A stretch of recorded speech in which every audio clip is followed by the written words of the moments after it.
we have a solution. The Whine No Whine Show, where you can be friended and offended all in the same hour, where we gather people from all different walks of life and perspectives, and we talk about everything that everyone has told you not to.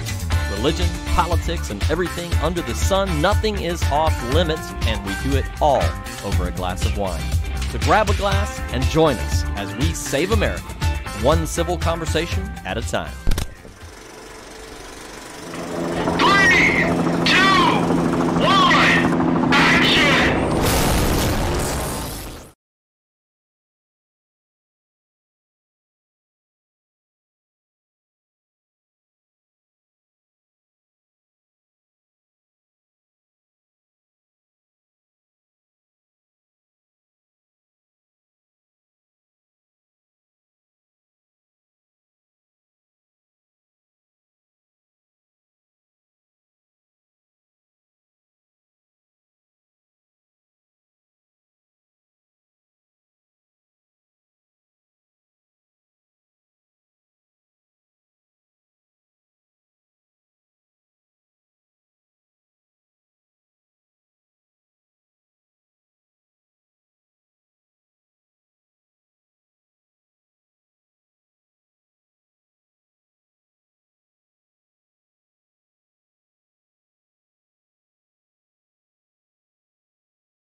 Half the battle, it's just bone structure works for me. If anything else, don't expect me to work for something. Joden said remove the lens cover.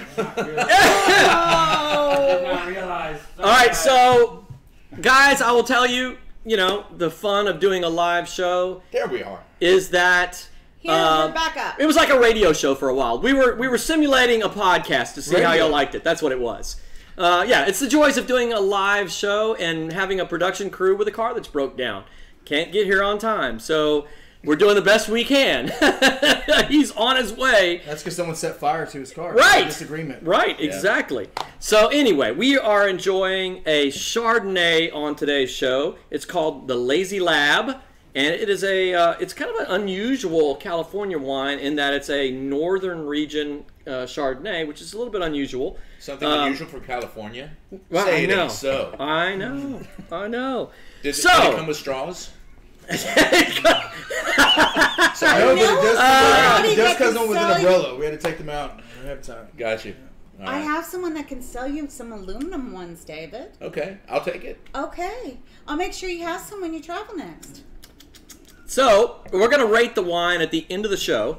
You guys kind of get a rating in your head, because by the time we finish this bottle, which will be like 10 minutes from now, and we start drinking box wine, y'all won't have any remembrance of what the wine tasted like. So make sure you get the rating in your head, because at the end of the show, we're gonna give a rating. Can I have the box wine back? Yeah, the box wine is really good. Oh yeah. That is actually Yes, really good.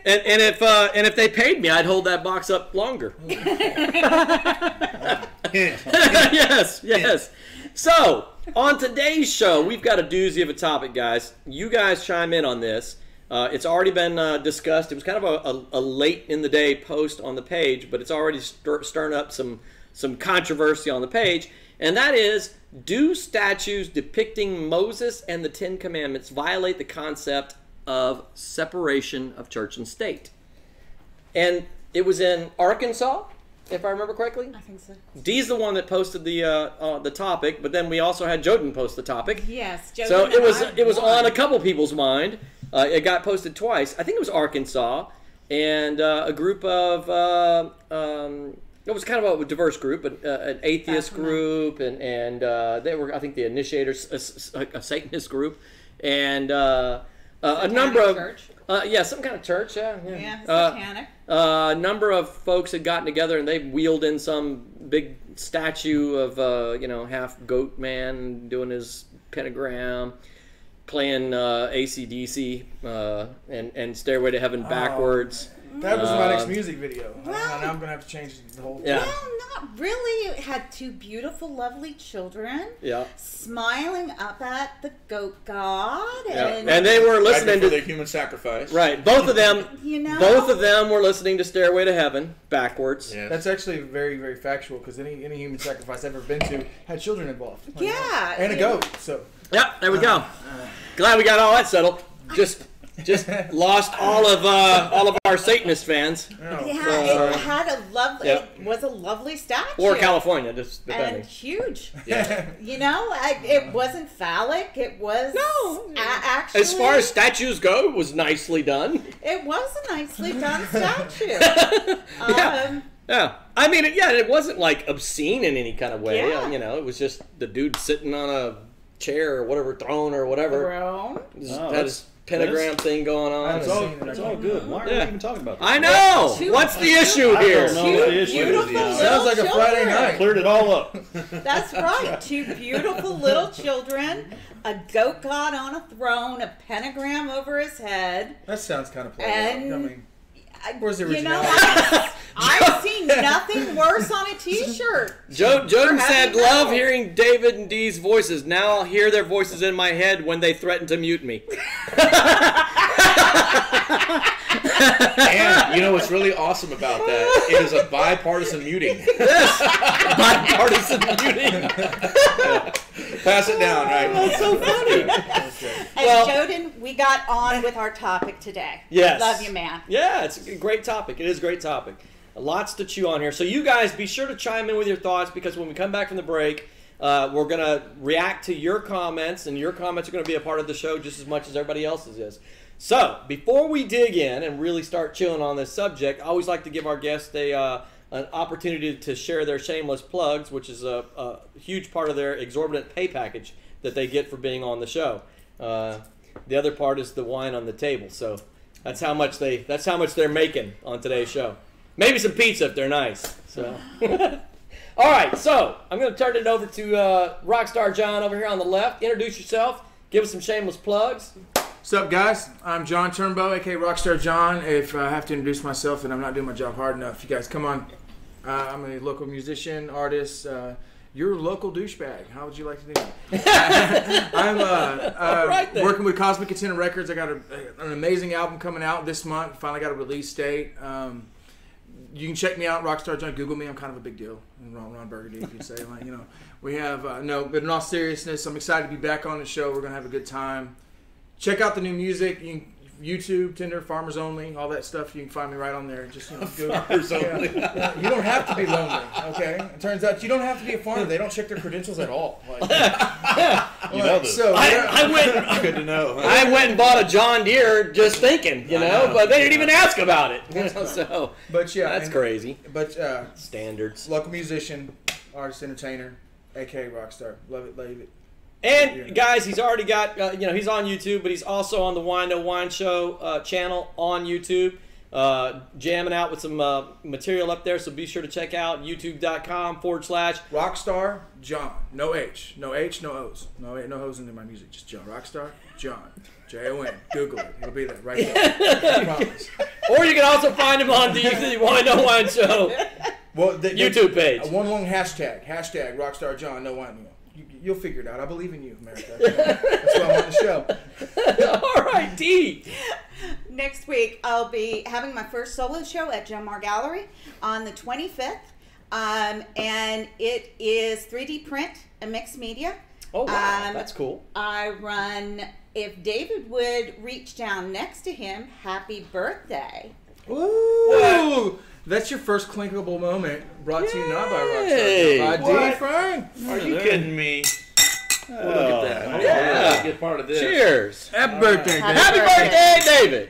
Yeah, you're blocking my way to D. There we go. Sorry. And these are... It's not the first time One of these is Wow. sort of like what I'll be showing, 3D prints. And the title of the show was Cupcakes until somebody else ran with cupcakes. So right now it's just glitz. And if you come in, everything is kawaii and cupcakes and wheelies for us that are disabled. I have some wheelchair art and a whole bunch of other stuff. And also I gave him a Donald Trump print, which I think he will turn red over, which I'm happy to see. Wait till we dive into that some more, right? Right, amazing. But That's if you awesome. pull out the other one, it's from my show. Oh, okay. I was saving that. I was going to eat it. You can't eat it. That's actually a fake. And most little kids will think it's real. you don't know how hungry he is. That's right. Thank you so much. And you trusted me with this because this could be used as a weapon. You know? It could be used as a weapon, but happy Death by birthday, cupcake. David. We're going to keep it out here so that it's on display for the whole show. Thank you so much. That's awesome. Thank you, Dee. You're welcome. And actually, I do love this. This is if you now I can't fully critique the art yet, but you can clearly make out that it's Donald You Trump want to give it to the by kids? the, orange hair. Which one over here? There you go. Yeah. Just I don't even know Oh, where no, that there is. it is. Oh, that's white, right? We're either that one or that one. I'm not Oh, sure no. which. That's the Thank you, orange sir. that tweets. Not enough, right? Yeah. But you know what I love most about this is his phone and his computer are not in his hand. He cannot be tweeting in this picture right No, now. he he's can't. not. I'm sorry. But that is an But you- original you- Mr. Potato Head. They used to come as oranges in the Oh, I can't do that, 1940s. No, you're covering it up. Yeah, I can't do that. Here, we'll do this. We'll put this here. Oh, see, that's art. That's what's going on right now. This Oh, here. there you go. Put that right there. Good job, Dee. Thank you so much and happy birthday. Thank I you. want to hear that guitar play. Trey, I wanna hear it. we're gonna let John Oh, do yeah. it, which is highly unusual. In fact, I think you may be the only musician who's played on the regular- the the original show, the yeah. original edition. Yeah, It yeah. comes Oh. from heavy bagging. So- heavy bagging. yes, That's yes, from what? Heavy bagging. Heavy bagging. It's his new musical genre. yes. Oh. Heavy begging. Heavy bagging. I Yeah. like it. All right. Comes from knee pads and a. Signed by Monica Lewinsky, right? Got the point. No, Joe's awesome. Joe's awesome. I've been a big fan of the show, and I love the commentary that we get to have. But I don't go anywhere with my guitar without my guitar. So yeah, we're gonna let him take us out. He'll Oh, run us out at the end of the show. So. that'll work. Trey, tell us who you are. Shameless plugs. Trey Aaron. I I live in Houston, from Midland, from West Texas, and just retired, and I have nothing to do, so I came over here. Heard there was wine and Wow. pizza. That's it. It doesn't take much. It really doesn't. That was really good, man. I don't know. I got a lot of stuff. Wine? Okay. Well, Yeah, see if I can swing by. Okay. I'll check my schedule. David, go ahead. Well, that just that was very subdued in his introduction there, and Yeah, his shameless please plug there, elaborate. because what he just retired from was 20 some odd years of law enforcement career. So Oh, thank you very Thank you, much man. for your service. Right he, on. He served in the military prior to that, and we go back longer than we care to admit. Long time. Yeah, a long time. So, but yeah, that's just awesome. So, shameless plug to Trey for an awesome law enforcement career that just came to an end this very month. Yep. And then shameless plug number 2, I'm going to remind you once again, I was just driving to work yesterday on 99. 5-car pileup. Joe, guess which lane they were in? All 5 cars in the left lane. Stay out of the left lane, people. That's his lane, and when he's not in it, it's my lane. Stay out of the left lane. Okay. And That's a shameless great plug. Thank you. And you like that one, right? Yeah, I like that one. And shameless plug number 3 is I am honored and very proud to be the county coordinator for Harris County, Texas, for the Constitution Party. As more and more people are becoming aware that both the Democrat and the Republican Party are not opposition. They are actually a corrupt duopoly. Neither party is any closer to the constitutional government that was prescribed by our founders than the other one. So if you would love to have a party where you've got a choice of candidates, I mean, I said to someone yesterday, imagine being able to choose a presidential candidate from Thomas Jefferson, Ben Franklin, George Washington. I mean, you get the idea, right? I like Samuel Adams. I think that would. I think he'd have some good policies. Sam Adams, I right? was about to say Joe. Anyway, so shoot me a message. You can also message the page. Joe will see that I get it on the Wine No Wine Show page. If you're interested in finding out more, we will be having our next meeting not this month, but in September. So we're still date and time to be determined. But if you want to get on the distribution list and find out more about it, the wonderful thing about it is it's not ideology related. Bring your ideology. We will discuss them within the parameters of the Constitution and find solutions just like we do here on the show. Absolutely. All right, so we've got a lot to talk about. We got to dive into this. It's a big, serious topic with a lot to chew on, and I'm interested in your guys' thoughts on this. I'm gonna go reverse order here now, and I want you guys to give me your 1 minute bullet point thought on the subject. What's your take on it? Do statues depicting Moses and the Ten Commandments violate, and those type of statues, to be clear, obviously it's not just statues of Moses and the Ten Commandments, but those type of statues, do they violate the concept of separation of church and state? What are y'all's thoughts on this? David, give me your 1 minute bullet point. Just take it away. I'll make a deal with you. If you'll touch me up with the wine, I promise to keep my point under a minute. Woohoo! Okay? I'm gonna Done. take that too. We're gonna do a double one. Done. Wait till he starts pouring. Okay, that's good. Absolutely not. They do not violate the concept of separation of church and state. Trey. Well, I mean, I Got my vote. How can I? Yeah. Glad we got that They sold don't. up. We have a message from our They sponsors. don't violate the Constitution or separation of church and state. And I mean, what else can you say? It does not violate it. We'll go into wine. All right. I love it. All right. D. All these succinct people. Oh, yes. And then there's D. And then there's me. Oh, yes, it definitely does. Okay. Because of how Thomas Jefferson thought it was supposed to be separated. And then later on, I will read what he wrote to See what I'm the looking for. Danbury Baptist Association in Connecticut. Which is the only place that appears in our That's government correct, documents. because it was not part of a constitution. It was part of a letter. Yep. It's going to be a history show today. Yes, it is. John. Absolutely. Okay. I'm a God-fearing man. I'm very, very, very, very spiritual person. When it comes to the question, I actually would like to side with David and Trey, but if you want to separate it, well, will. it's a story. And I do in some ways, but if you come down to it, like when you say is it separate? Well, yeah, it's a story from the Bible. That's church. That's church. That's the story of Moses. That's if you want to incorporate that kind of statue and anything that has to do with the government, then yeah, it is a violation of church and state because it's a story from the Bible being done as a statue, being represented in a government kind of way. I mean, I hate to be. I mean, yes, absolutely. That's a violate separation of church and state. He had the longest answer out of everyone. Well, because y'all are so busy just being right that somebody's got to mess it all up. Nice. God bless America. All right. All right, so now we'll dig in. Kind of got our 2 fors, our 2 againsts. Not a separation versus is a separation. Now, I got to clarify, though. I'm not against, because I do believe that our founding fathers, it was built. I don't believe in separation of church and state. I believe that our foundation of this country was built on those beliefs. But when it comes down to whether if you are separating church and state, does it violate that kind of mentality? Well, then yeah, it does. It does violate it, because if you are trying to separate it, then a big giant statue of Moses with a burning bush holding 10 commandments, that's going to go against separating it. Well, what I'll say, because there's a good foundation to the point you're laying there. Unfortunately, the rest of it's all wrong. No, I'm just kidding. I got you. Well, it comes with the But hold bandana. on.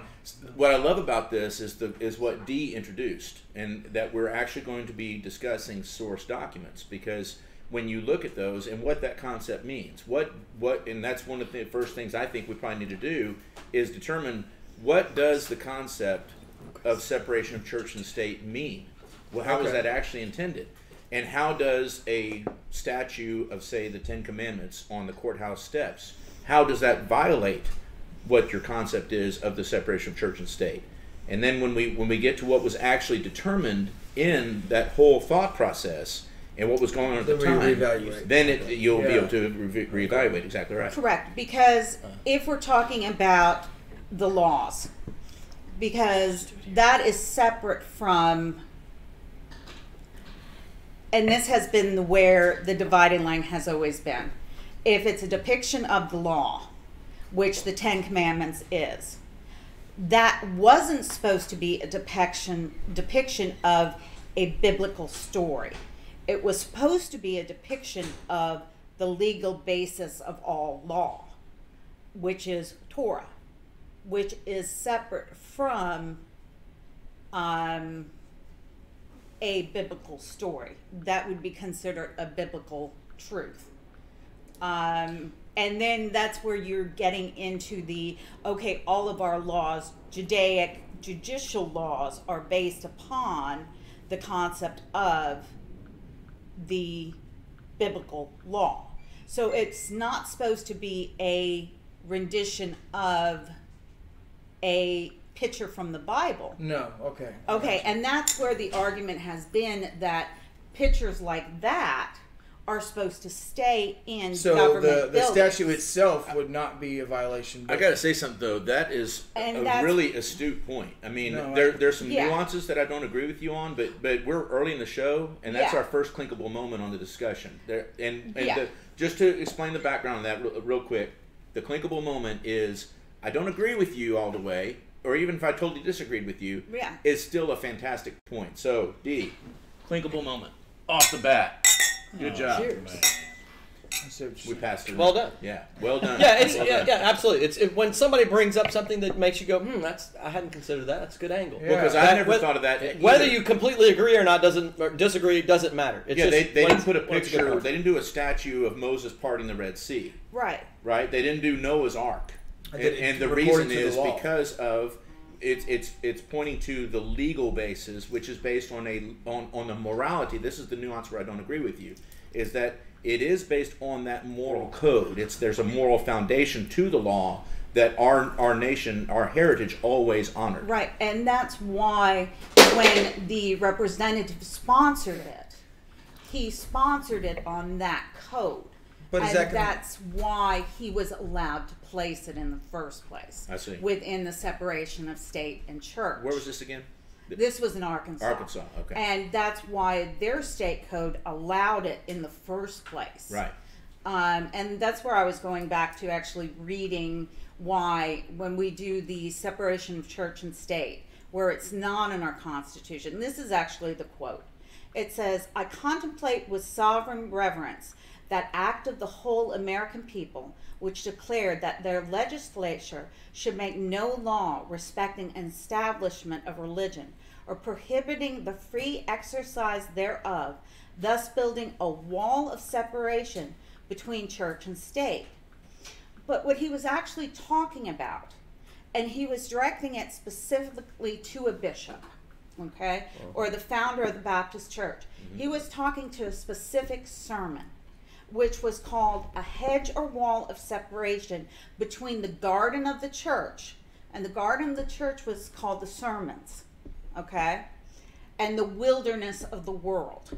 Okay, the garden of the church was supposed to be like the heaven, the sermons, the doxology, the beliefs were supposed to be separated from the sinfulness of the world. And that was supposed to be separated from the sinfulness of the state, of the Constitution, the state of our politics. And he was trying to put that barrier to basically protect the church. Well, it is to protect the church, but there also is a moral foundation that even our founders, like if you go back, one of the figures that, and there's a number of I mean, the figures are endless in terms of all the people you could cite. And I don't like necessarily playing the quote game, although that is important, because you know, it's not just a matter of what someone said, it's also about when they said it. And who they It's said like it to. when we founded this show, there was an idea behind it, and now, you know, still is. 200 years down the road, this show may still be. I pray that that's the case, but there may be a debate about whether, you know, Joe founded it for the reasons that he founded it for, right? Well, that's left on the people that speak for the That's show. right. It's heritage. To stay in line with that. Well, so that's my point, is to look at these figures and to say, you look at people like John Jay, who has the famous quote about, you know, Americans should, you know, citizens should select and prefer, you know, Christian men and women for their rulers, right? Because I don't even remember saying that. John, I'm saying John Jay. Okay, Not John James, Turbo. brother. Yeah. That's right. No, John Jay. He was a very profound historical figure. First Supreme Court justice. He was also the chancellor of. I forget all this stuff. His resume is unbelievable. But when you look at the most influential people who set forth the founding of this nation, you see that there is a very undeniable moral underpinning to those Christian roots. So it comes back, and I know I'm taking a lot of time, but it comes back to that fundamental question, because we're actually largely in agreement so far, which Joden's probably freaking out. Yeah. He's probably twitching right now. He's probably twitching, I'm going, going to cover the ground because I'm actually in disagreement of something. Sure, absolutely. Okay. But I just want to get to where do we define, how is it that your answer is no? That's what I'm trying to get to. Please. What I would say is this, is that I, regardless of my personal opinion on the matter and where I stand, I've noticed in my outs about is like there's a lot of deep founded, whether well founded or not, hatred for anything that has to do with religion or anything that has to do with biblical or spiritual matters. Okay, and those people, they use anything that has to do with that to wash it out. Because the fact that, you know, the God, you know, that I believe in, he doesn't clarify himself in order. And this, those people would sit and basically it's kind of like talking to a kid. When anything that you say that has anything to do with church, they're going to swat it down. They're going to swat it down and say, "Well, you can't prove God exists." So when I look at the benefit of having separation of church and state is, even though it's when you have it to where they can't use that kind of ammunition against you. And when I've grown and I've changed over the years, and anything I grew up in a Christian home to where anything that would come out of that, I would immediately be defensive over, and I'd be like, oh, a bunch of, you know, Jesus freak, God's man, you know. And so I would be impenetrable when it came to any kind of idea that had to do with that kind of backing. And the fact that it kind of unifies us when you take that out of it, and the separation, when you take church out of that, regardless of whether it's right or wrong, whether you believe in it, when you take it out and you do the law based on whether it, not right and wrong according to the Bible or according to what God put on a stone given to Moses thousands of years ago, or even based on the founding fathers and what they had, what's going on day to day, in and out, what we have decided as a democracy, what we decide is right and wrong, then you don't have to deal with that, the muck of having to fight for that argument. And when you take statues, something like that, and you put it up there, if it's not done in reverence to like what we were founded on, and done like a monument, if it's done in a sense to relate to what our laws are now, then you bring back the same argument that you have to have with people that are closed-minded to that, and I absolutely not. And you lose the ability to be able to talk and to be able to conversate and open them up, to get them open to talking about it. Now, I don't believe that separation of church and state is putting a statue of somebody out of the Bible in that situation in a place that's state. Like, you can't. It is not separating church from state if you've got a statue of someone from the Bible and a state-run government. There's an important nuance there, and I have fun. Joe, I can read his language. He's got a question brewing in his between his ears there, but there's a nuance that you're missing there, which is, talks about who was being protected in that. It wasn't just the idea that there should be separation of church and state. It was separation of church and state for the purpose of protecting the church from government infringement. In other words, what we didn't want was a land. We didn't that want was the like church England, to be corrupted by the government. By where the government Yes. can reach Yeah. the church Okay. and strangle the Everybody's people. been making was. everybody's been making a lot of great points, so I've just Right. been letting it roll. Yeah, it Sure. was Been to being protect quiet the here. church. Right. The context is super, super important, and this is one of the biggest That- failings. Like, literally, I just had a blunt. Okay. it This is wasn't one of the protecting biggest government. failings, and I want to go back a step further. I was thinking Dee was going to read it, which is why I was just letting it roll. Yeah, I was. I might have Well, better it's- off. I'm sorry. Yeah, that's I mean, okay. People, the whole concept of separation of church and state is entirely backwards from how people argue it today. The pastor of the church in Danbury, Connecticut, wrote to Thomas Jefferson. Yes. He initiated the conversation Yes, he did. because he had a concern. They just all came from England. They just all dealt with this in England, where the king said, hey, I want a divorce. Catholic Church says, no, you're not going to get a divorce. He says, well, screw y'all. I'm going to start my own church. Church of England. Done. Anybody's not part of Church of England, kill him. Okay. Right? And It's not so, to protect the government. It's So- to protect Well, it the goes church. back to context. So Context listen. is Protect the extremely people. so the context is this pastor in Danbury, Connecticut writes to Thomas Jefferson and says, hey, what's up, bro? I heard you're establishing a Church of the United States. And Jefferson is like, whoa, hold up. No, Okay. we're not. No, Hold your we're not. horses, right? There will always be a separation between church and state. In other words, state is not going to come in and force you to have their version of Christianity, right? And that's That- the key. What you just said right there. Their Because- version of Christianity. That is absolutely, that was the context. So of if we were to have laws Well, that go against that, if we were to all of a sudden vote as a whole and to have laws that go against what it said, what that statute of those 10 commandments, would that be a violation of separation of church and state?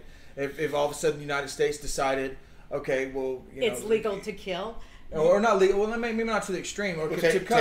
like the satanic statue with the children and child sacrifice, right? Okay, so they That- have already that done would- that. That They would have be a already done- violation So that's- of our Judeo-Christian morals and values, right? And Trey, you were trying to weigh in, so I'm gonna.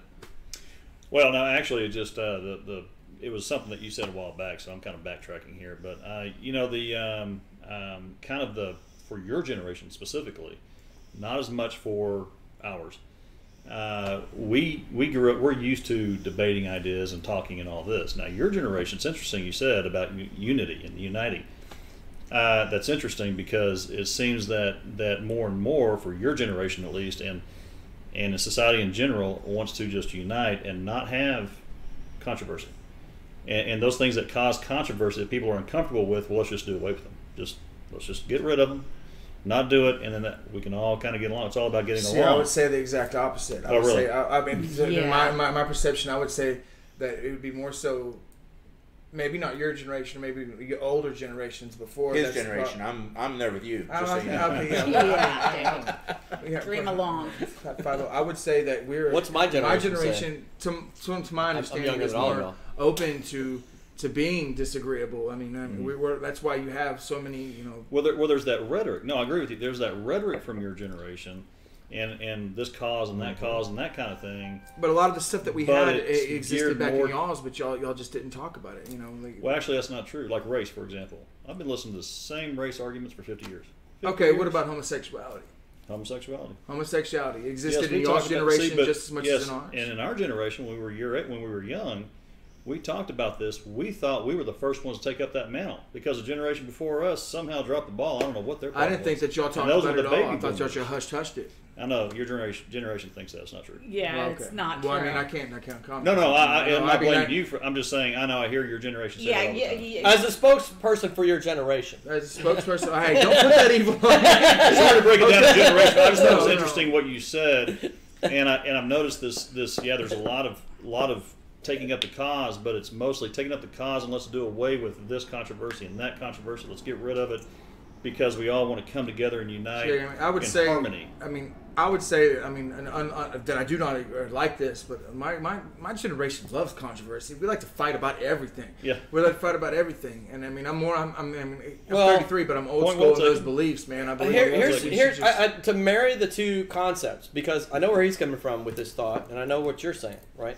Here, if this is kind of like melding these two ideas, love to fight.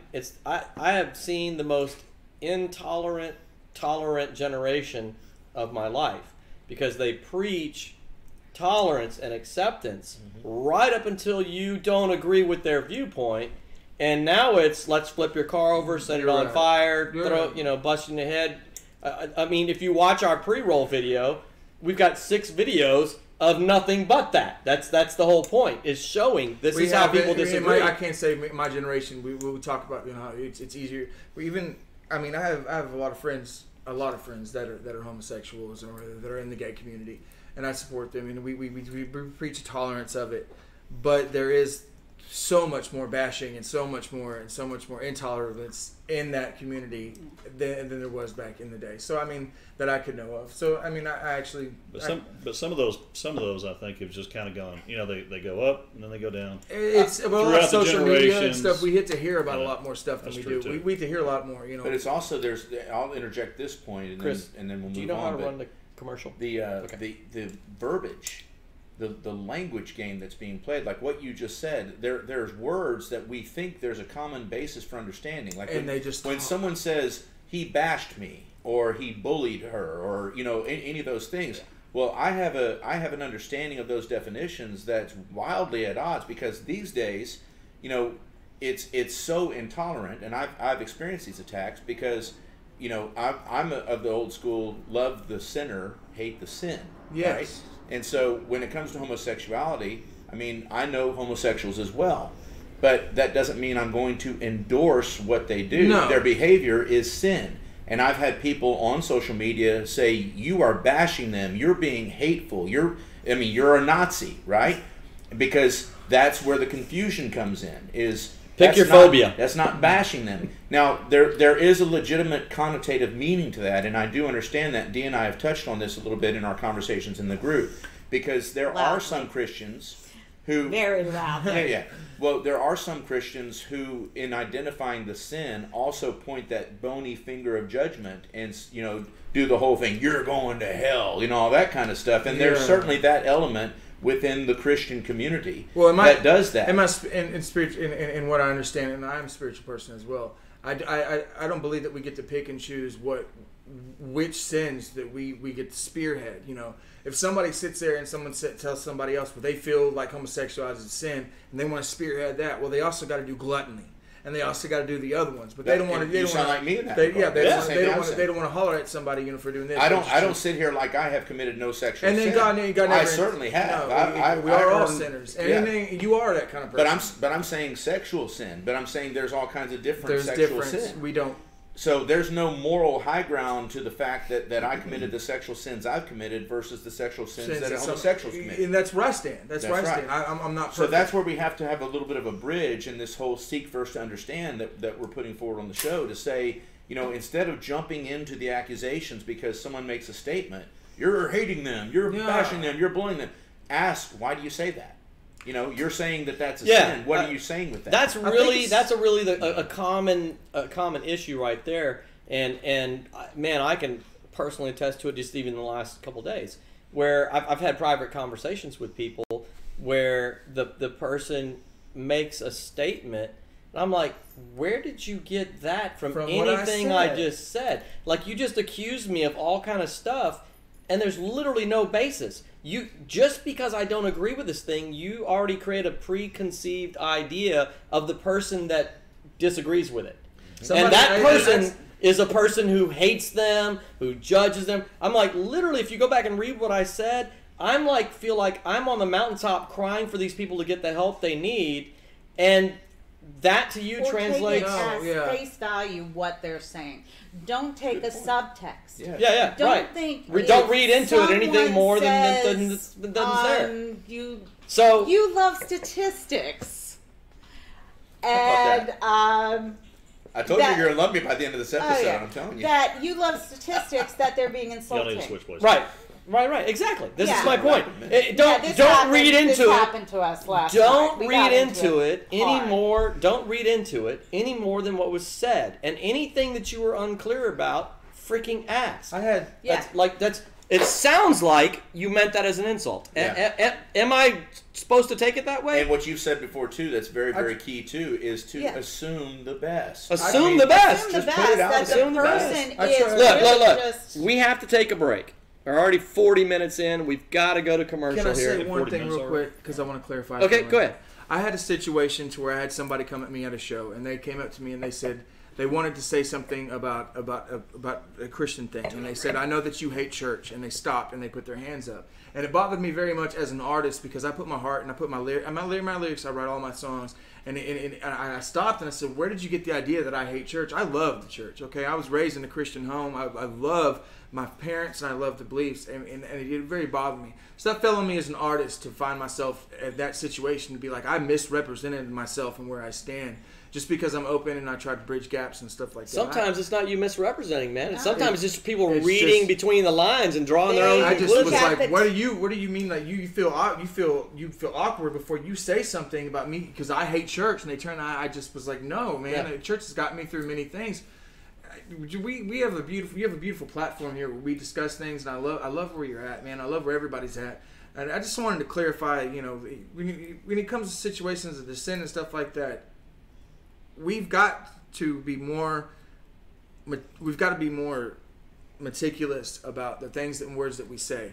And you know, it is America, and it is the land of the free, and we get to say and do, and we get the right to do and to have these discussions. But you got to think about the things that you say sometimes, because it doesn't matter what's on the inside. Sometimes you say things that misrepresent yourself, and you lose the ability to lead and to represent yourself right. Yeah. It is. That's a great point. So Praise about When we come I back, think it's a great point. when we come back from the break, we kind of went off on a tangent. We really did, and Yes. it was a good tangent. There's a tie-in. There's a tie-in. It was go a on really good tangent. When we come back, we're going to take a couple comments, and we really want to get back to focusing on why if Moses and the Ten Commandments gets to be up, why doesn't dang it, I had his name in my head.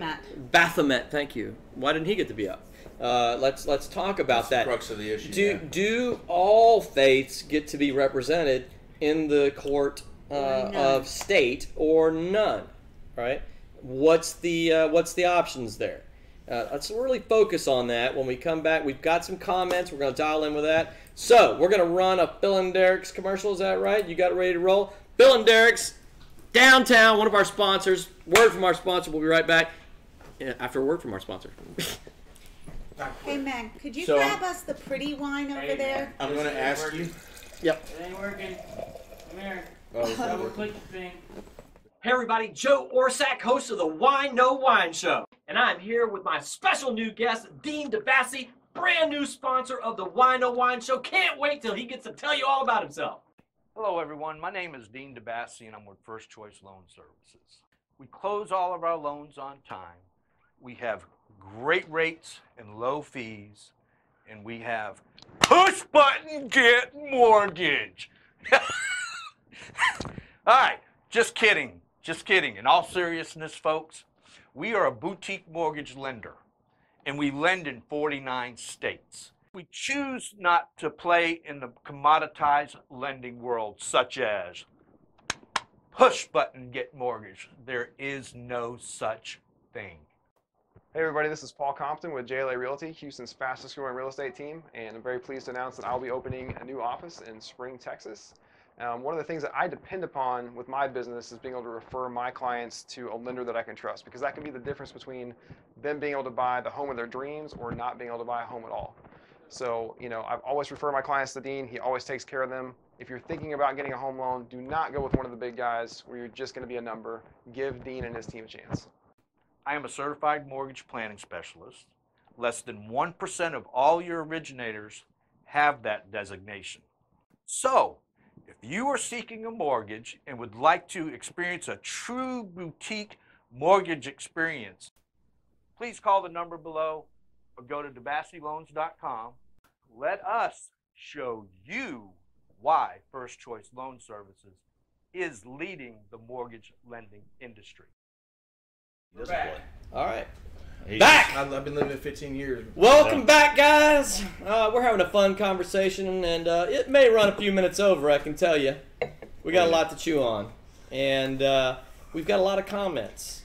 And it's a big topic. It really is, and this is it really is a hot issue in the United States. There's a lot of push from one side because, let's face it, Christianity has been the recognized, if you will, bias of the United States government for a long time in the history of the United States. I would submit there's a reason for that. A little bit. And the opposing voice of exit all religion and exit all thoughts of God from government. It doesn't belong. That voice has certainly gotten louder. I have my thoughts on it, but I got to play moderator, which on these kind of subjects is super tough for me because I want to pontificate for an hour straight. But that's what we're talking about. So look, statues, religious statues, specifically, we had the case in Arkansas here. If you Google it, a group of Satanists and a group of atheists and just a kind of a hodgepodge of different people and different viewpoints had a statue parked in front of the Capitol in Arkansas, and it was a satanic statue. And if that doesn't get to be there, then why does a statue of Moses and the Ten Commandments get to be there? That's the question that we're trying to deal with on today's show. Really interested in what you guys have to say. So I'm gonna jump in with a couple thoughts here. Let you guys react to them. Just because of some behind the scenes difficulty, I'm gonna be reading from my phone. So we'll roll with it. It's all good. Joden Malik, yes, our token atheist. And also, I just want to note that, it's like an OSHA standard. I have to have one. Yeah. I just want to note that you mentioned there were how many 13,000 something comments in the past week or something like that. I didn't say that. I'm pretty sure that 11,973 were Joden. Yeah. He does do a lot of comments. Yes. Hey, if Joden, that's we the love you, case, brother. give me his name and number. I could use him. I will pay you if you can comment that many times, brother. I got a YouTube channel that you can blow up, brother. Hey, between me and Joden, you can pay us. He's faster. Joden is faster. Joden's got that. He's got an Uzi. He's got an Uzi commenter. An Uzi commenter. He's got his comments on full auto, man. Full auto. A full semi-automatic commenter. I'm gonna tell you, y'all's whole group thing got me through. Like, I've been staying up and working with like a jitterbug phone. Like we're trying to read this. Like, I have never been so outside the loop of when it comes to to social networking. He's been out in the sticks. So I've been out in the sticks. So I've been logging on just long enough to read the group comments. He's got a flip phone. Not even enough. No, literally a flip phone. like to where if I wanted to comment, I'd be like H 1 2. So let's just be real. Even out in the, you see how loud the laugh that got? Yes, they still exist. Hi, I think y'all are having 17 and a half minutes later.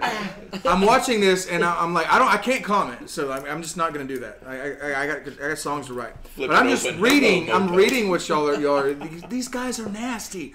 They're hilariously. The GIFs they're making videos, and like it's just it brought me lots of joy. I mean, I'm sitting there and I'm having like a, you know, my son, he's my oldest, he's 10, and he's standing, but he's really like 32, and he's standing there, he's like, Smoking so a do y'all have cigarette. Wi-Fi? He's never smoking a cigarette. He's better than us. He's running for president. Sipping on some He's like, he's Jack. sitting there. He's like, do y'all have Wi-Fi? Cigar. And I'm like, no. And he's like, so what is there to do? And I'm looking at I'm looking at a flip phone. And That's I'm your looking, next album. And I feel horrible. What's there I to feel do? horrible. And I look down and I'm laughing at some goat riding up whatever y'all had The going sheep, on. yeah. The sheep. And the fact that you had to take credit for syncing the music and everything. Yes. And I just laugh and I'm like, there's nothing to do. Nothing. look at what I'm watching right now. Okay. I'm watching a sheep in a tire swing. Yeah. And Joe's bragging about syncing the music. He's the one who found the gift. Yeah. It brought me lots Yes. of joy. Funny. Oh, when I saw that GIF, dude, I'm like, I I was straight like- up, I'm stealing I this. posted Yeah, that so- earlier in the day to I my page. But you're a woman. I'm a woman. I don't count, and I swear to God that is normally on the site too. I'm safe. I'm like, no, I'm totally safe. You're in trouble. I know I am. all right. that's normal. All right, She's an cats. intelligent woman. Cats. Yeah. Back to topic here, people. Back to topic. Joden says it's conditional on the ability of other symbols of faith to have equal representation. Correct. The Baphomet statue Baphomet, is made of balance symbols. Yes, he's correct. Right? Then he says 42 laws of and who knows how to pronounce it. Mott. Would you like me to read it? Predate the Ten Commandments, and the Jews borrowed from it.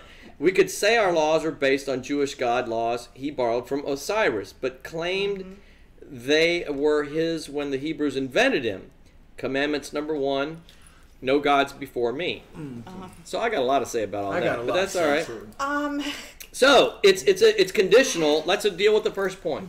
He's saying if Moses gets to be, on the court in in the state at the Capitol, then it's conditional on the ability of other symbols of faith having equal representation. How do y'all address that? Okay, I'm going to address Joden on this one because no offense, no offense my to my finger bony learned enough? men on this one. Let a old Do your Unitarian talk to Joden. Okay, Joden, my love. Yes, the Baphomet did have the symbols of protection, balance. He had the whip. He had the children. He had the This means he's going to beat the kids. throne. No, actually, it meant for law. I'm playing. I know. But he did have all the symbols for judgment. So If there's anything wrong with beating kids. no, well, you know what? If you had my teenager right now, you'd believe it too. So if you would use that argument, and then I used it back to you the same one I did earlier about it being the tablets for the law, and then Joden used the same one. Well, the laws came from Osiris and the earlier religions. Then you'd have to go, okay, because it has the I was surprised symbols of law. None of you guys brought up the oldest law code is not that, Joden. Just go do a little Googling for the law code of Hammurabi. Hammurabi. And I was going to throw that at him next. Thank you, Joe. And He forgets he's the moderator sometimes. Okay, I'm going to say it. Osiris, Hammurabi. Let her finish. okay, so what it is, if we're saying that one code followed another, and that each borrowed from one another, and that they each built on one another, and then the Judaic code basically came and said from God, okay, and that it was Elohim creator, okay, and Hashem, and that the Judaic code basically codified them into the most important, okay, the most important 12, and said these are the ones we must follow to be a civilized nation. And that's what it was. It was nation building. And said to be under God, to be his people, you have to follow these 12. Okay? And that all other ones aren't needed but these are the most important. And then they got passed down into Christianity. And then you can then follow it from there. And we looked at 12 and we said no disco. Well, that's got to go. Yeah, because there was because there's going to be the 70s. Because But there's got to be dancing. It's just too Right. Right. So, but what he's that's gotta saying is, like, then you questioned me. We narrowed it down to said 10. That there was, why did I believe that the separation of church and state? And what I wanted to say was, because the Constitution is a breathing, living document. Because our Thomas Jefferson and those didn't know how drastically our country could change. That's a clinkable moment right there. Okay? My thing is, our forefathers couldn't foresee someone like Joseph in the future. Now that's a clinkable moment. Okay? Come on. I agree, David. I'm not so sure about that. Okay. I don't know, Jordan. I like you. Yeah. I like it. Honestly, a Thomas Paine was. I thought that was a compliment. Was Yeah. a similar character. Yeah. Yeah, so. Thomas Paine was. So having a Joden or a Thomas That was also a Paine- compliment, by the way. Yes, it was. Having someone like Joden who could take that and say, these are the reasons why I can say this statute belongs here, and come up with a good enough reason and twist the law into knots, is the reasons why we can't have that there. And I would say that everything you just said is the reason why it must be there. Okay. And I can understand that, but we can't. Because if we let one in, we have to let them all in.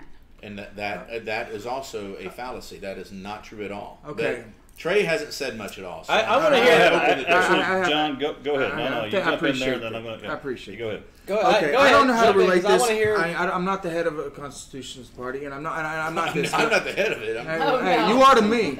All right. I deal with music. That's Okay, I deal with music, and I relate to it.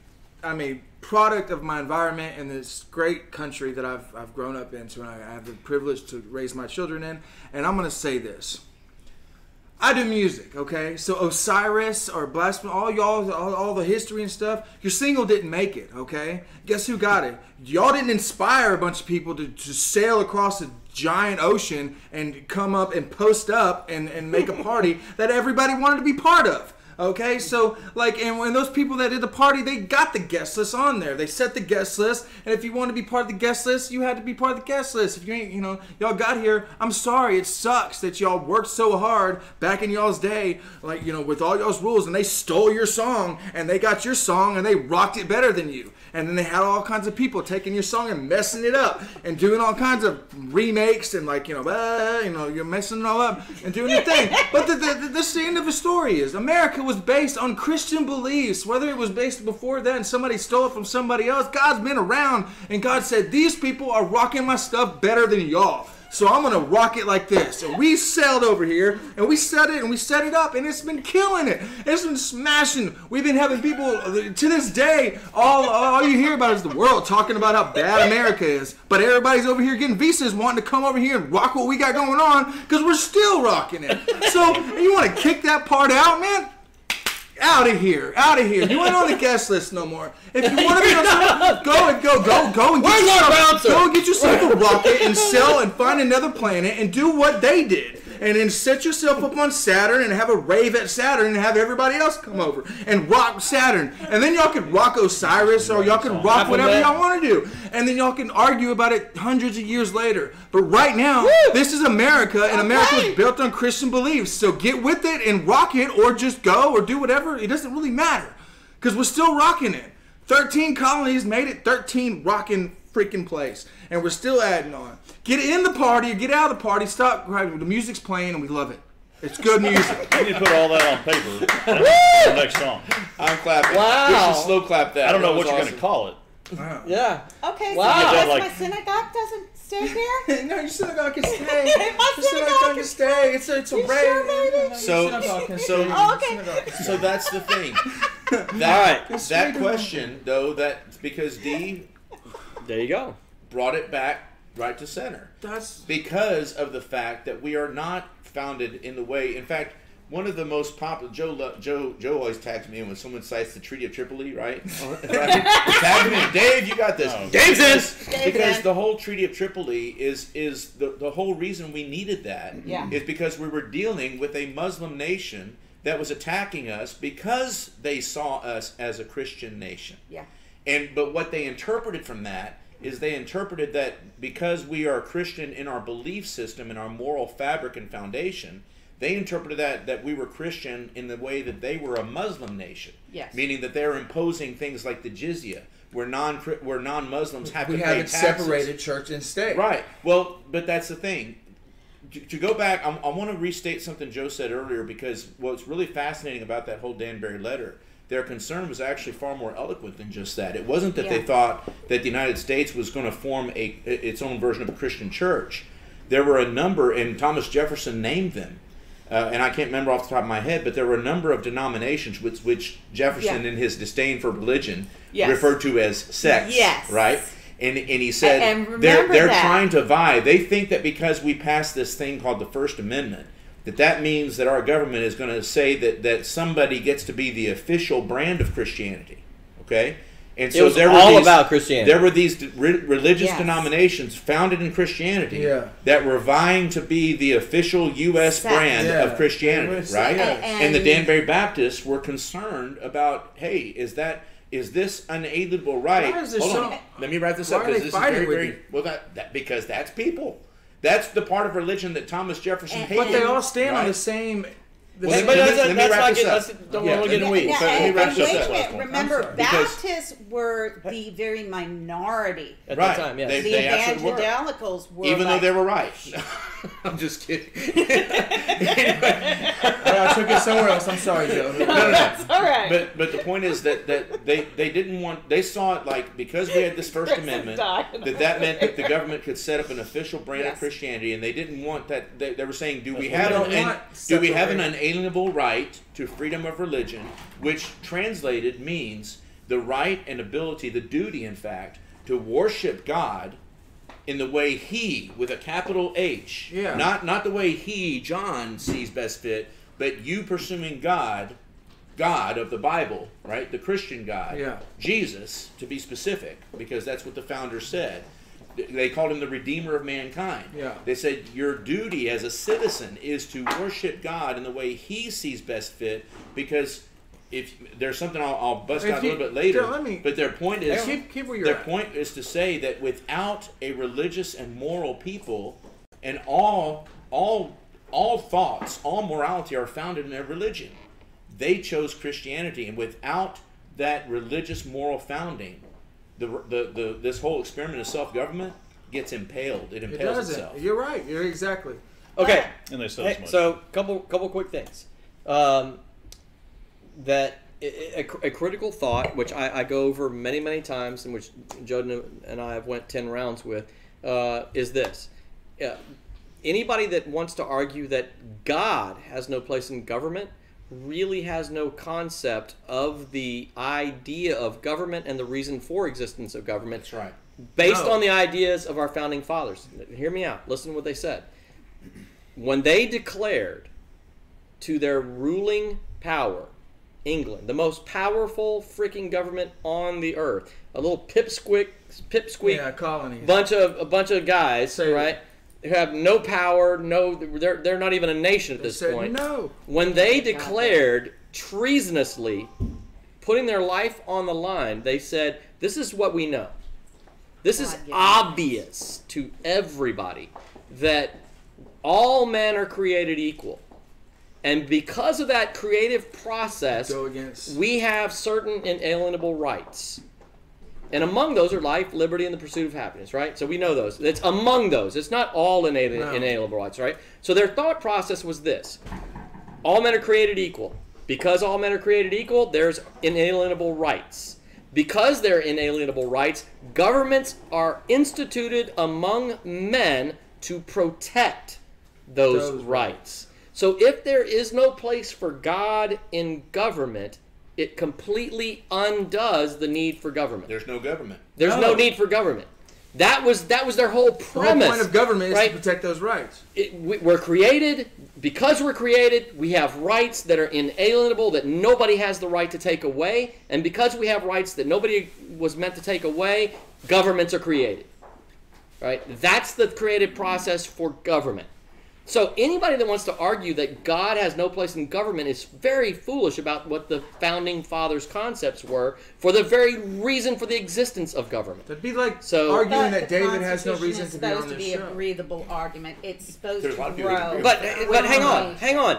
The objection. She said, but the Constitution is supposed to be a breathable document, a living, It's breathing supposed- document. It's Hang supposed on. Love to that. grow So- with the. It's so supposed to listen. grow with But the staying within populace those of rights. a That community. doesn't mean it changes in principle. Right, exactly. It's not So, supposed to so change listen, the principle, yes. but it's supposed to protect So- the community It does. now That's the has. point. So hang on. This is a very important nuance, or very important point here. Can the nature of the ability of the document to change and adapt, should it go in violation of the very concepts of the men who wrote the document? But it's Never. not in violation to say that now there are more religions and That's more not. beliefs. But hold on. That's a great underneath. point. That's Because not. that's the thing. Even our founding fathers acknowledged at that point that there are other religions. And They they're still under made sex. clear that ours, and it didn't say that we were saying that we are a certain type of Christianity. They said Christianity with liberty of conscience to all men, right? Okay, this is my problem. These were also men that believed in manifest destiny. These were also men that believed in killing the Native Americans. These were also men that went ahead and slaughtered to go ahead and cleared the West. So here's my very simple question. Actually, to that. most of that's not true. Yeah, Well, here- I'm not talking but about wait, that group I of won't men. even I'm argue talking that about because the it men is there coming is a lot up. of falsehood to that. But aside from that, well, here's the basic the men premise. that took over. Hey, But wait, don't- Dee. hang on. Don't talk over each Okay. other. Yeah, here's the make basic- make a point and then respond. Here's the basic premise that unravels that. Okay, would you expect that suddenly this group of men who came together, 56 signers of the Declaration, that they had to be Jesus Christ living and walking sinless on the earth so that they could form this nation on these beliefs, right? No. I came to this table with all kinds of baggage. I came to this table, Joe can attest, with a history of not carrying out the show for many, even though I was trying to, right, before the show ever was. Still not living up to it, and even after the show, there was times that we would agree or disagree that I didn't live up to it. So the imperfection of whether they were living that perfect Christian life at that point is out the window. No, and that's what I don't like people to do. I don't like people to make But these that's what you into just did. demigods. I know they weren't. Right. That's why I want it to be a breathable document. That's why I want it to encase who we have now. Is that we do have the Christians in this country, okay, will be outnumbered within 20 years. That may be, but it wasn't ever set up to Not be. if I- no, We're not that a actually- democracy. We're set up under the rule of law. Okay, but Do you- we you have think that's a fact? become a democracy, or we're supposed to be.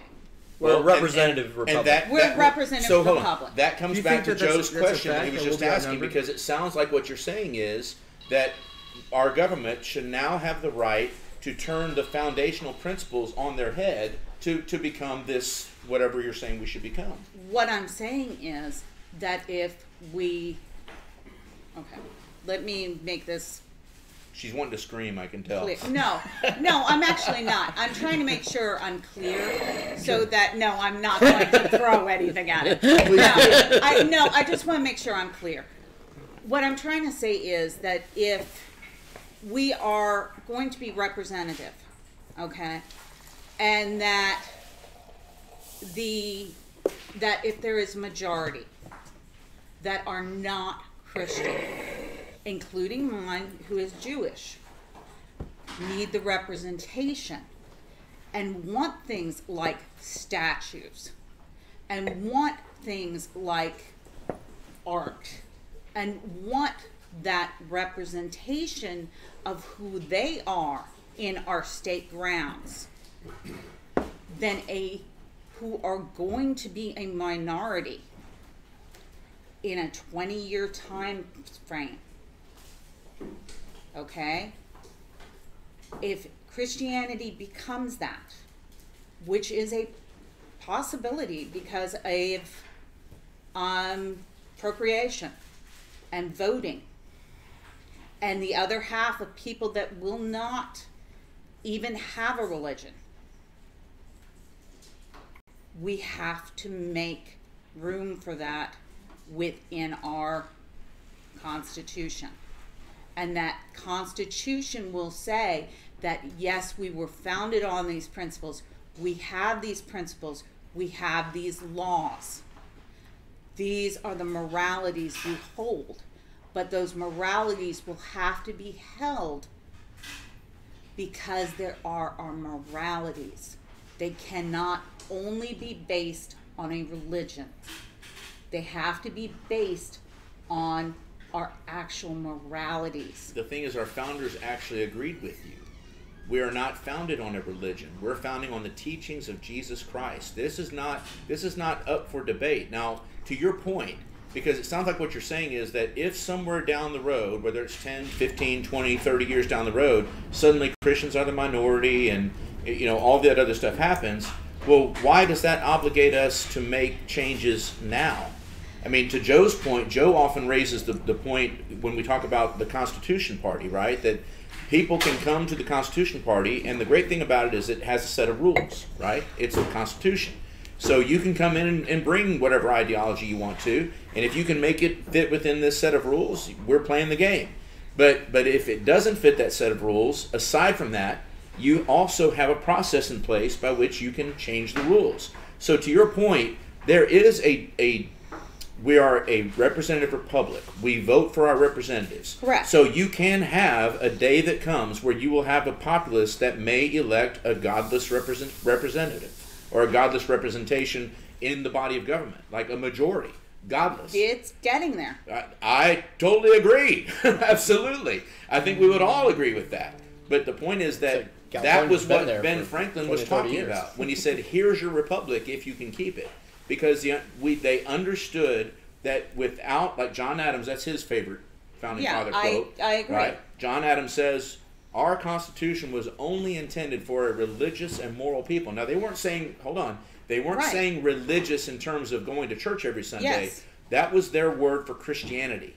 That's one of the nuances of that time. I understand. If the founding fathers were sitting around and going, "Hey, that Joe Orsack, is he a religious man?" Yeah. They were saying, "Is he a Christian?" Yeah. Right. Oh, I know so this. Now we hear religion and we go, "Oh, that means Trey's a religious guy. He's got his nose up in the air and he looks down on all you non-Christians, right?" So I'm trying to pick on him because he's talked so much this whole time. All right, look. Guys, though, man, I didn't know the criminal justice background. You got a lot. We're at 7:13. We got to kind of get onto our wrap it up phase. Take it home. Probably at 8 o'clock. Yeah, we'll be out of here. We'll be out of here by no later than 8:30. Yeah. A fun little point here, which is I love that Virgil, also an atheist Virgil. in our group, who I love this guy. I really do. He's been on the show. Mm-hmm. Really? Yeah. Okay. He's been on the show a number of times, and he's such a dichotomy in so many different ways. African American guy that is a conservative Republican, yet he's also an atheist. He's also in the gay community, so he has like just a bunch of like these typically opposing artists thing. Yeah, and he's just a cool cat. I mean, I really like him. He's very chill, laid back. Doesn't get like angry and stuff. He'll acknowledge a good point. I mean, I really like the guy a lot. And it's funny to me that what he said actually kind of refuted to some degree what Joden said. And well, I don't think it was intentional. I don't doubt it. But he said, by the way, the Lord gave Moses 649 laws, if I am correct, not a so-called 10 Commandments. Yeah. It was 661. That's okay. Pretty close. It is close. Wrong! Nazis. Yeah. Nazi! No, sorry. But the point here Or a is this: special number. is that Joden was talking about prior that the Jewish people took these 10 Commandments Yeah. from the Egyptians, Yeah. et cetera, et cetera. And I'm like, well, it was to go back from the 10, not Egyptians, 12. taking it from the Law Code of Hammurabi, et Yeah. cetera.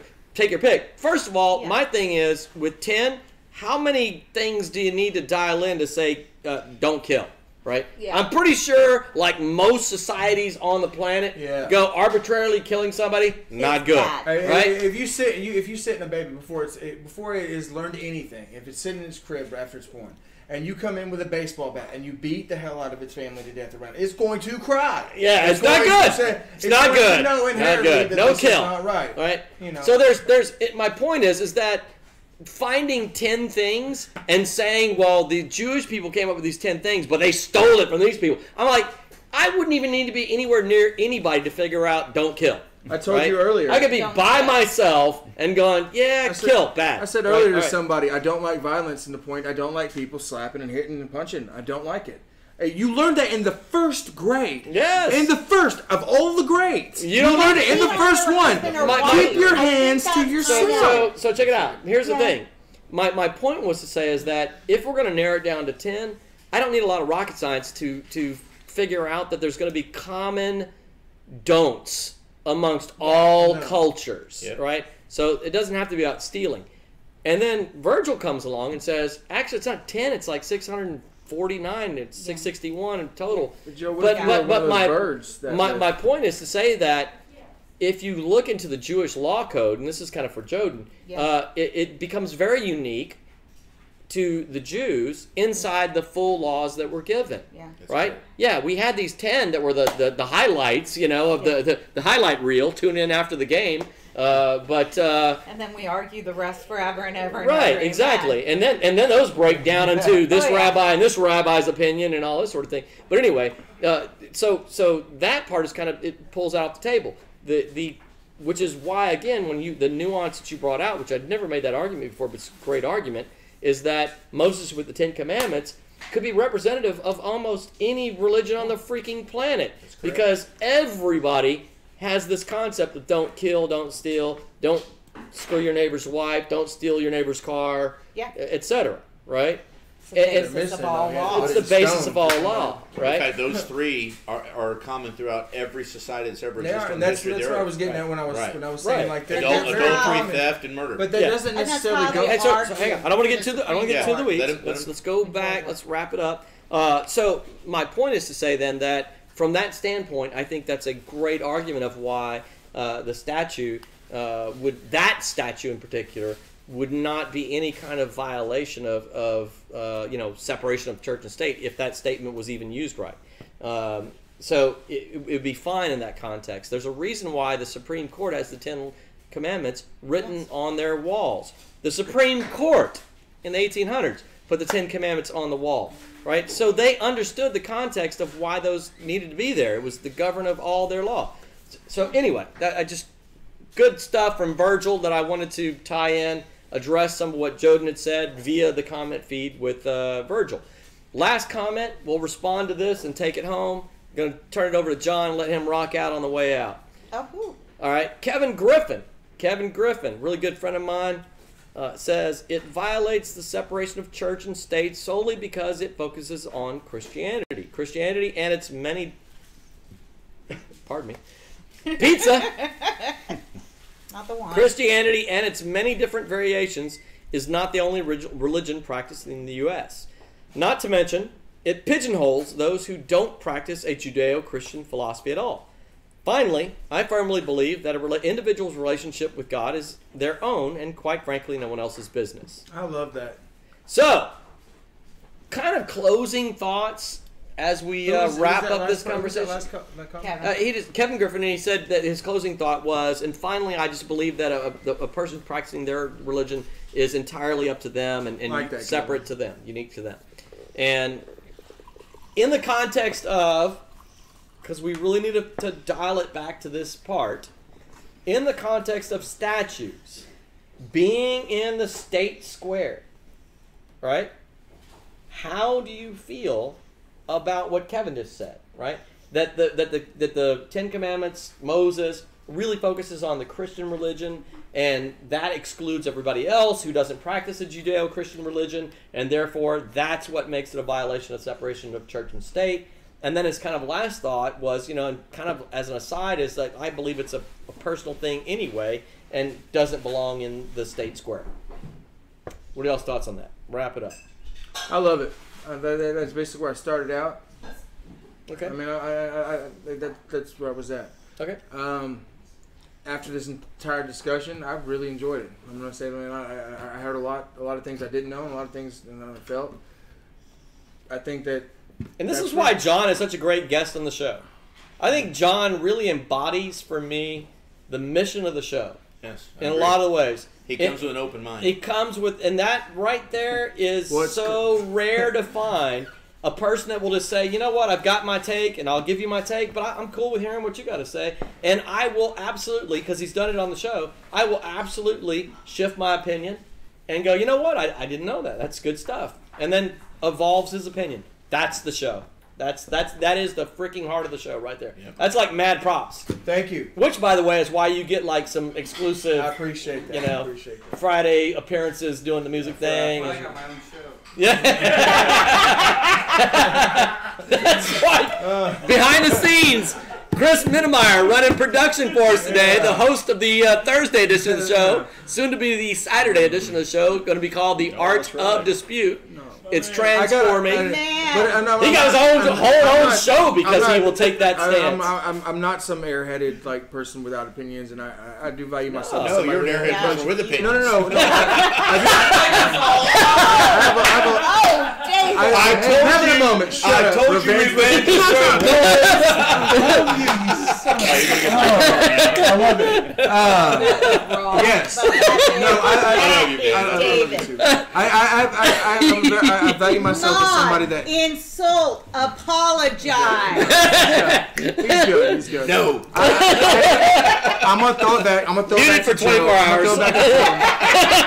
Joe sets it up, guys. Joe sets it up. He sets people with different backgrounds and different stances and different reasons to be here, and he sets it up with the chemistry. So if I promise you, I've been around, not around like people say, but like I've been around, like and it's only in this platform to where I find people that I can find like Dee, and I can listen to what she says and have her shut me down with an eye like. She does do that, doesn't she? Yeah, and I ain't scared. That's a prop too. I ain't scared of women. Okay, women don't scare me. Okay, and then law enforcement right there. I'm looking at you already. I'm screwed already. Here's my license. Here's my license. Yeah. And do I have to? And then I got a conservative. I feel compelled to lean against the couch. And, I will say you'll be performing in his back seat later, but there's some really bad connotations. I never perform in the back seat, brother. I never perform in the back seat. It's always performing until I get to the back seat, and then the show is over. There you go. Okay, I've learned that. I was ready for that. But I would say that it's only in this platform that I could be surrounded by those people that I actually learn from, and I have a good time, and that's up to Joe and his own backing this and everything else. Guys, give it up for this guy. Y'all comment, man. But give it up to Joe, man. Yeah. That's Joe. He's the guy keeping it well. D. Wrapping up thoughts. And kind of, addressing what Kevin said. What I really still think they belong in churches and art museums. That religious art needs to be in a religious place where it should be appreciated for what it is in a spiritual way. And that's where you can take the time to pray, and you can take the time for the meditation it deserves. And it should be taken as a holy thing. And it shouldn't be made to become a flashpoint for distress, flashpoint to make people angry. It shouldn't divide us. It should make us closer. And that's why it should be in where it belongs to be. Trey. Well, as far as the Ten Commandments and religious, I'm all for just open concept to all of it in society in general. If you want to post the Ten Commandments, I don't see a problem with it because there's historical precedents there, and if you're disturbed by it, first of all, part of that is a perception issue. You may have a perception issue, and I'm sorry for that, but I'm not responsible for your perception issue. I'm not responsible for you getting upset. I'll talk to you, I'll help you, I'll try to explain it to you, but if you decide in the end to be upset because you see the Ten Commandments posted on state property, well, go get therapy. Are you willing to be hired? But let me ask you a clarifying question. What's that? If you could spin my songs the same way you just spin that, like, that's it's not my job. It's good. You know, that's good. That's really Well, and I don't mean that in a cold way. I just mean it in a way of, for example. Let me give you an example. Okay, so as a Christian, I've been told before. Well, you shouldn't be allowed to go up and try to tell somebody about Jesus. Keep that in church and all that. And if they want to know about Jesus, they'll go to the church. Okay, but we live in a free society. So here's the deal. If I want to go up to somebody and talk to them about the Lord, I can do that. If they don't want to listen, it's a free society. They don't have to listen. And if I still keep trying to talk to them, they can walk away. Hopefully I respect that enough, and I do, say, okay, well, thank you anyway. And, But to shut it all down because it makes people a little uneasy, maybe you ought to talk about it and get over your little uneasiness. I just had a conversation with Chris about my music the same way. I asked the same, it was like the same fly about music. It was like, I make it, and it's my right to put it out there. And if it's not for you, that's okay. I'm not sensitive. If you don't like it, every song's got a soul. But it's my right to sing it. Yep. And I like that. You remind me of my dad. No. No. Hey, I only say that because you're old. He told me the same thing. So we're his dad. Right. That's a lot. No, you remind me of a brother. This is getting better and better. Two dads. It was in one room. John has Don't two dads. judge. I'm good. No, my dad's law enforcement. He is it? Yeah, Oh, he's okay. my dad is his name is Rocky Turnbow, Marine recon. Oh boy, So, I love it. Wow. okay, I grew up. It's a compliment. Okay, no, I appreciate it. David. So I'm going to claim a little bit of privilege here because we haven't. Is it done white? this. No, it's not white. It's birthday. And besides, I'm Birthday black. privilege. Birthday I'm black. privilege. Oh, Forget black that. privilege. You forgot. All Right. Black So, privilege. All so right. I'm claiming my black privilege.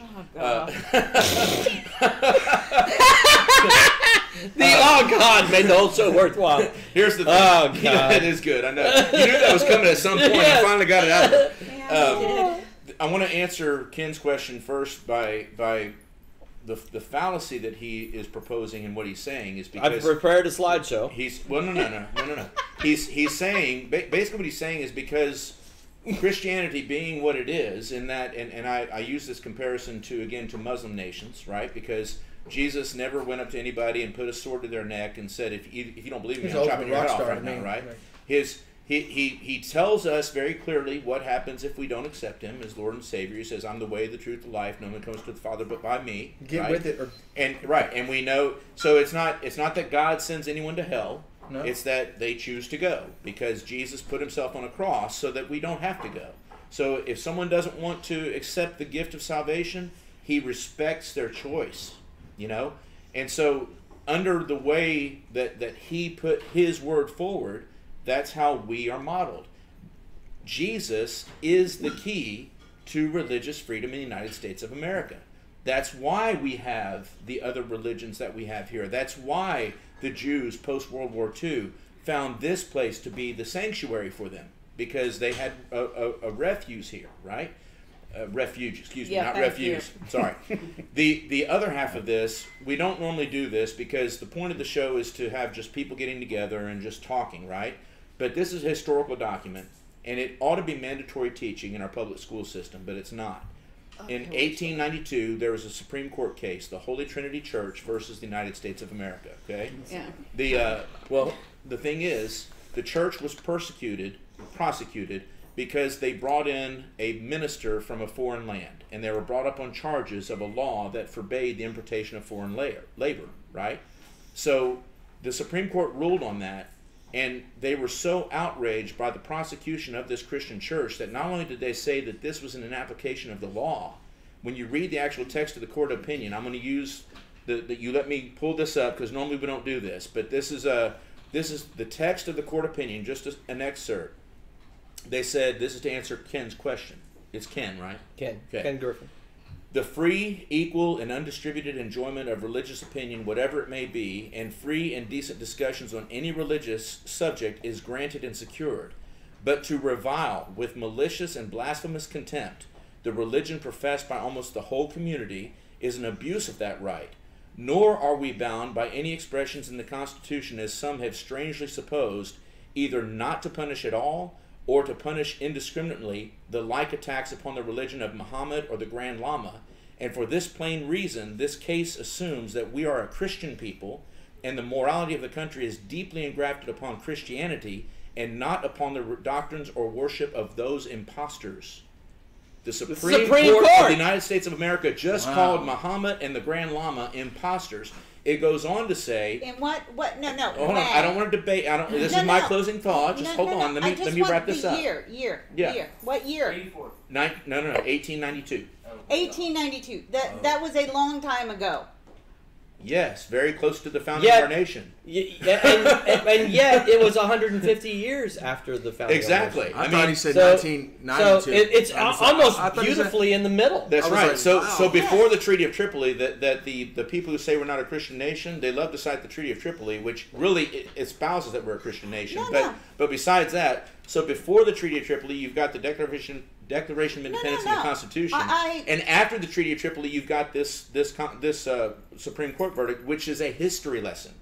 I mean, there's so much in here. I would love to read the whole opinion, but let me wrap it up.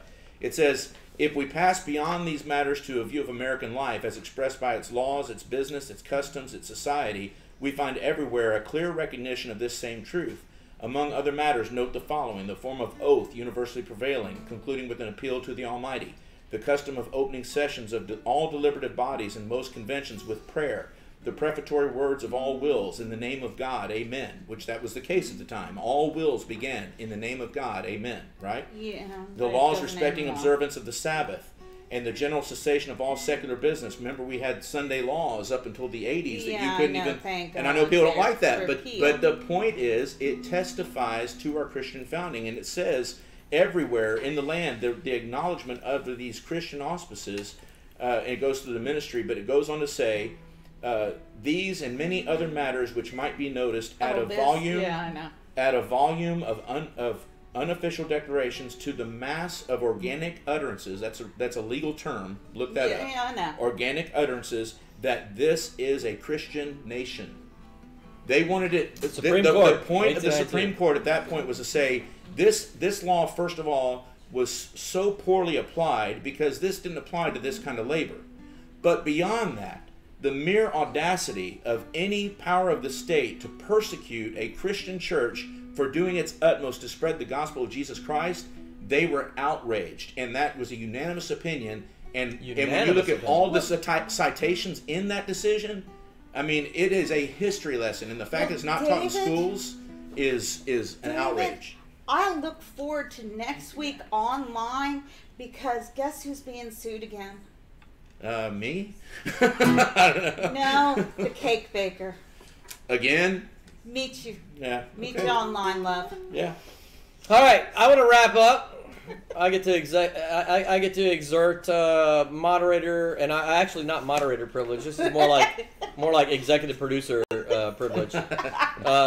To wrap up with this, and honestly, this may upset people on both sides of the aisle. I don't know. But it's my take. And my take is this. Put Baphomet in the square. I don't care. I will say that I'm unafraid of any statue that promotes a law or a concept, whatever, that's not gory or in violation, like it doesn't promote a concept that violates our laws. Right? Yeah. So it can't be promoting child sacrifice, in other words. That would be murder, and I would have a problem with that, right? But so, in other words, here's the deal for me. This is the base root, like deep core value of the show, is that I am unafraid of truth. I tell people all the time, stop being married to an idea and fall in love with the truth, right? You are not just one idea. You're a sum of a bunch of ideas. So stop being so offended and getting butthurt over one idea being challenged. Come to the show with an attitude like John.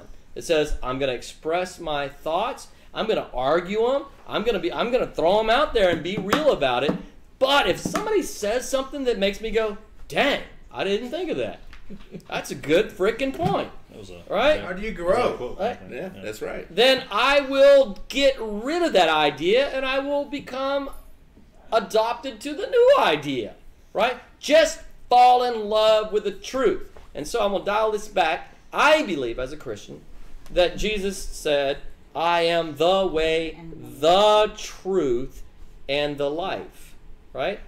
And in other words, if I teach people to fall in love with the truth, I believe that I am leading them to Jesus. That's me and my personal religious spiritual belief, right? Yeah. The idea of the show is I don't need to be in your face about Jesus. I don't, right? That's not the job. That's what we're trying to do with the show. He did a pretty good job. Right? He did a job.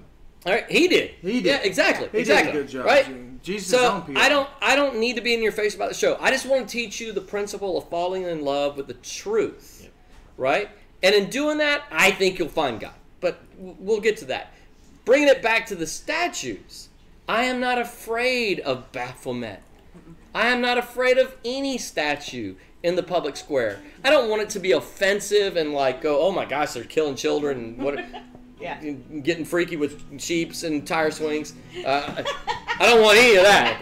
I don't want none of that, right? But I'm saying, put up whatever statue you want. Put up Buddha. I can tell you the Four Noble Truths and the Eightfold Path. How many of you Christians can do that? I can. I can say it to you in the original language. How about that? Right? I actually agree Which with is you with one impressive. nuance. I just don't want to interject. The only nuance is if it's a display. To Dee's point, bringing back full circle, was the government saying this is what we're founded on. Right. No, yeah. That's my only nuance. No. I would agree with that caveat. I'll agree with that too. So, my point is, Wait a minute. I'm not afraid. You and me. I know. Just agreed. Frickin' head just spun around. Yeah. Frickin' Jupiter and Saturn, and the moon passed by. And When's the asteroid hitting? Yeah. Anyway, I'm saying the principle that we should embrace as a society is to be unafraid of truth, period. Let it take us where it will. And if that's putting a statue of Baphomet in a town square and my kids walk by and they say, what is that freaky thing? I'm like, I don't even know this one. Let's read on it. What's the sign say? And how does that tie back to... Thing. I had the same thing like when you walk by though, like and you see my son. We were watching a movie and they had the famous D-Day. We're all over there. They're holding up the flag, and I was so excited. And I give it to my history teacher. I was so excited. He was like, "What's that statue?" Because it was a Christian movie we were watching, and he was kind of watching and playing this stuff. He goes, "What's the point of that statue?" And I was like, "Ha! Let me tell you about some shit." Okay, and then I almost made it through a whole episode. Oh no, you didn't. No, I just slipped it in a little bit smart. Oh, he's got it. The F-bomb. We need an S. We need an S. We need an S. Y'all ready for this? We just lost. Oh no! You better get him singing. So. Yeah. All right, look. I want to wrap it up. Let's take it home. Let's take it home. Look. To do the wine? Yeah, don't forget to rate the wine. Take it home. My final look. Just being done with the show, spread the mission of the show and all that sort of thing, because at the end of the day, all I care about is truth. Fall in love with the truth and let it take you where you will. I'm fine with statues and whatever else of any flavor being out there as long as there's nothing crazy with it and causing a discussion. I'm fine with it. Let's do that. Rating of the wine? Yes, rating of the wine, and we're gonna take it home. And look, you're gonna give your rating. And then start giving us a little music, okay. All right?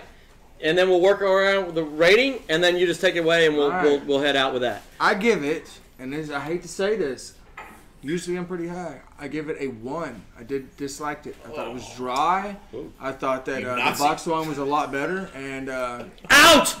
I'm kidding. I did not like it. I mean, maybe a high 2. Did you like it with green eggs and ham? No. I did not. That's why I'm playing. Come on. I'm not even gonna rhyme. I did not like it. Give you one of my rhymes. I did I'm not gonna like rhyme it, and I can Sam. rhyme. Like check with to make sure to test my feet. Go ahead with the case of chest. You don't even know. I'm not even gonna give you a rhyming word. I did not like it. I did not like it. All right. 2. 2. 1, 2. Go ahead. I don't know. 2. Yeah, it wasn't great. This is on a scale of 5, right? Yeah. Man, I must just be happy or something because it's humid in here. It's a little bit warm, right? And that wine was nice and cool, and it was crisp and clean. And I was like, that was one of the best white wines I've had. I was like 4.75. Wow. All right, so we got a 1, a 2, a 2. So we're at 4, 5, 9.75. It's a very middle of the road for me. It's a 3.5. All right, 3.5. I wonder So- if that one's better if you have like a cheese or some type of fat in your mouth with it. That It's be. America. We shouldn't have to I have think I no was just in a fucking good content. mood, I guess. I don't know. It's on the oaky side for me. It's just so dry to me. It's really dry. got a lot of People oakiness going on. I just think that that's one that you need something with it to make it taste. It's very possible. It's very possible. So we have a total there of 14.25. 14.25. Bust out a calculator, divided by 5. Knock mine down to 4.5. Make it easy. 14. So I caved 14 in, divided by I 5. caved into the peer pressure.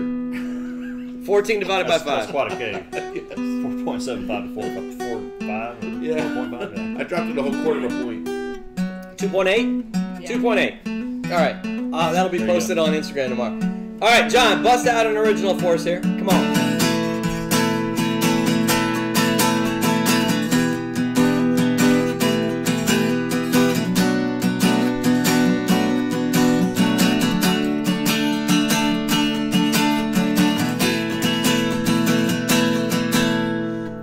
I watch her sleep. I watch her sleeping, and I can't help but thinking of what she's dreaming of. And is she dreaming? Is she dreaming of me? I fall in love so easily. I've been waiting patiently, something to take over me. Didn't know it would be gravity, and I yell timber as I fall in love again. When it's risking all, gambling it all, but I can't fight it. I don't wanna hide it, and as I fall, I can't help myself but to feel I'm flying, and I lose all my fear of being the reason that she's crying. But watching her walk away, no, there's no way to know if I'm safe. And though I'm scared to lose it all, I remember the love I wanted all. So as I fall, I just yell timber. I just yell timber.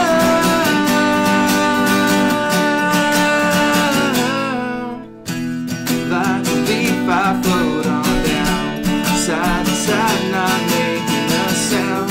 I'm so used to falling down, I can't tell up from down. But something's taking over me, yeah.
Just your timber. Just your timber.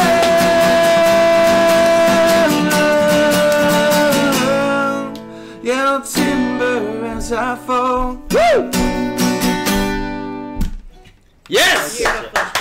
Thank you. Next week, Thursday, we will have a Grammy Award-winning artist on the show. Tune in Thursday at 7 p.m. live right Unless I here. get a Grammy before that show. We'll be here next week with God Street and Nando Dominguez. Yes, Dominguez. I went brain dead. Holy cow. Where are we going to be? Well, we won't be here. We're going to be in a new location. Next New week. location. He's switching it up on me. Good job. I lose my ride, and then all of a sudden he starts switching it up on me, trying to hide from me. That's right. I will find you. We're going to be in a new location starting next week. A brand new sponsor, broadcasting live from their location, the Grain Cellar. Ooh. The Grain Cellar, Ooh. and they teach I know people where how that's to. at. They teach people how to make their own wine and their own beer. Ooh. And really cool sponsor for this show. Yeah. The Grain Cellar starting next week. We're out, guys. See y'all then. Next Thursday, 7 p.m.